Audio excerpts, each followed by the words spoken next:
আমার ইলিশ মাছ রান্না করা শেষ। আমরা ইলিশ মাছ আলু সেই স্বাদ, খেয়ে বলবো কি স্বাদ। আপনারাও এভাবে রেঁধে খাবেন, দেখবেন কি মজা। আমার রান্না করা শেষ। এখন আমি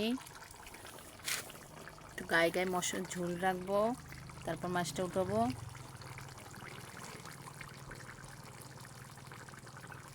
দেখছেন মাছ রান্না করছি, কেমন হয়েছে রান্না করা দেখেন। এই যে কি বলক করতেছে, মাছগুলো দেখাইতেছে দেখেন। এই যে আমরা চিনাইতেছে, এই যে আমরা বাড়া, এই যে আমরা দিছি, আলু দিছি, দেখেন ধনিয়া পাতা দিছি। রান্না করা আমার শেষ। এখন আমার হাজব্যান্ডের ভাত খাওয়াবো,